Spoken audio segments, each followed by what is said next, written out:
kejanggalan ini, ya, kejanggalan ini. Luka matinya karena luka yang menyentuh pembuluh darah.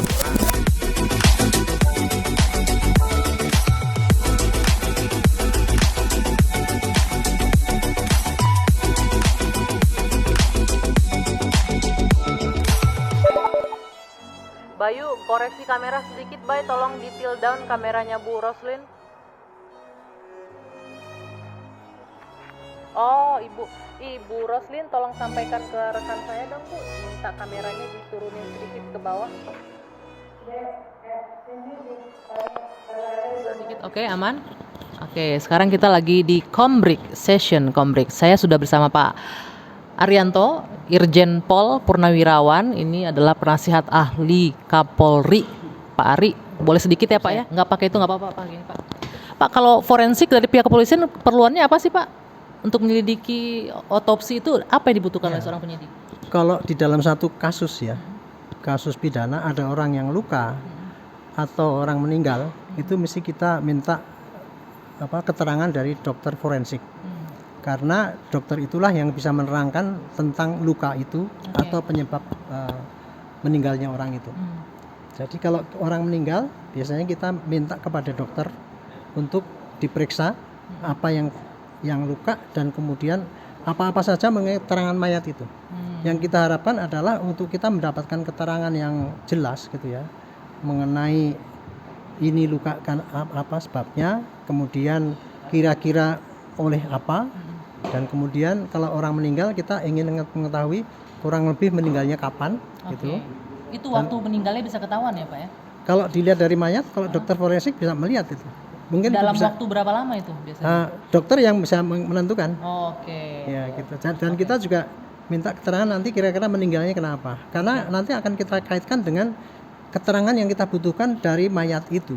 Gitu. Ya. Terima kasih Pak Ari. Nah, sekarang saya juga sudah bersama dokter forensik di sini. Ada Dokter Budi. Dok, tadi saya nanya ke Pak Ari kan, berapa lama sih seorang dokter forensik itu bisa menentukan ini waktu meninggalnya korban atau jenazah itu berapa jam? Itu berapa lama memutuskan untuk bisa mengetahui seorang dokter forensik?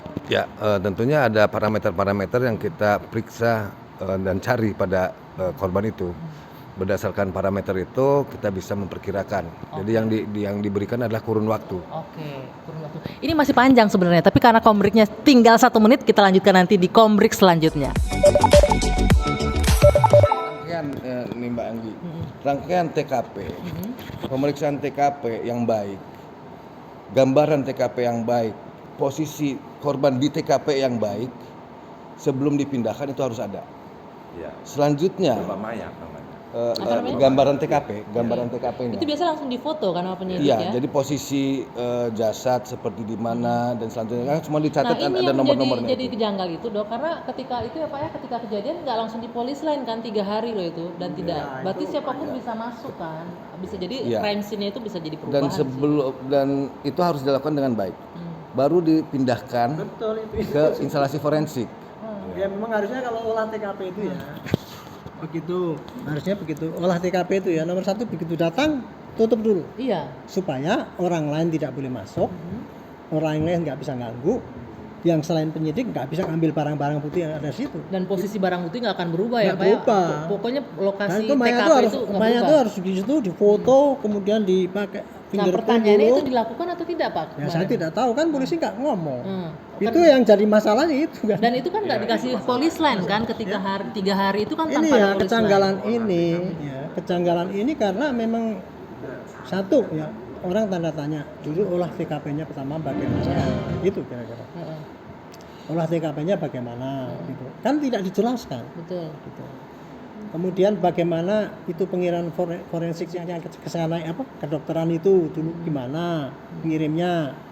Apakah sudah sesuai prosedur atau tidak gitu juga. Terus kemudian kalau ke sana kan mesti tadi kan didampingi penyidik kan, mestinya kan dia bisa menceritakan itu gitu. Tapi kan selama ini tidak pernah ada keterangan dari polisi. Itu masalahnya. Dan 3 hari didiamkan sebenarnya itu juga janggal 3 hari kan, keluar kan. 3 hari keluar tapi nggak disebutkan siapa yang pernah diperiksa.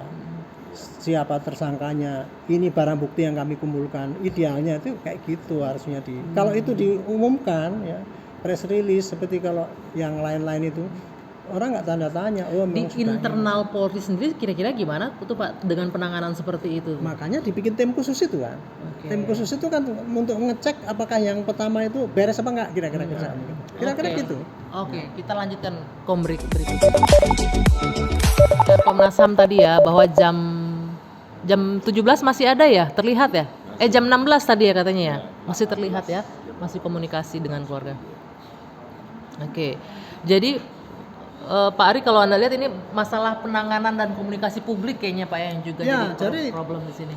Problem utama adalah kelemahan polisi menjelaskan kepada publik tentang pertanyaan-pertanyaan yang muncul di lapangan.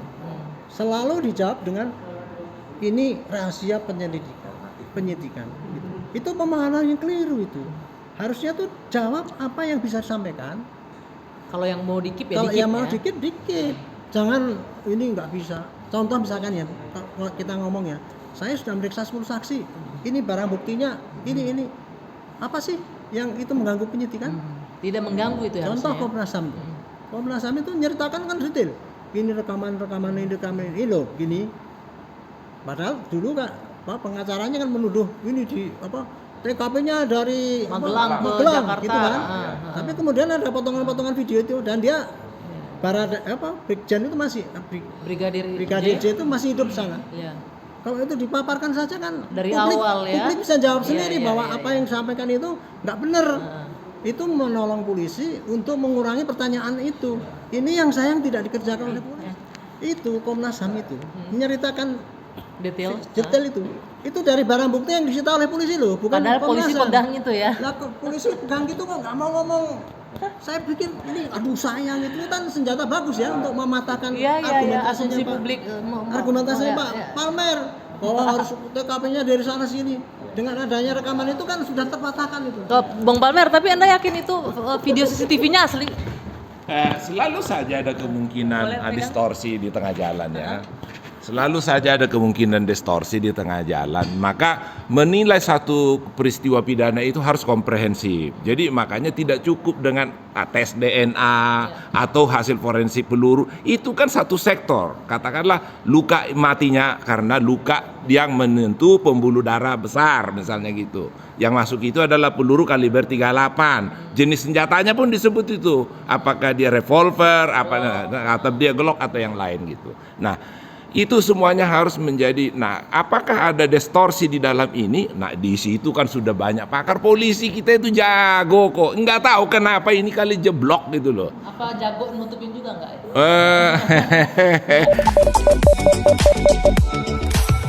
Break selesai karena program 2 sisinya udah selesai. Tadi yang paling penting adalah banyak informasi yang digali. Mudah-mudahan kita sama-sama berharap kasus penembakan ini bisa terbuka dengan seterang mungkin. Saya tutup Kombrik, sampai jumpa di episode yang akan datang.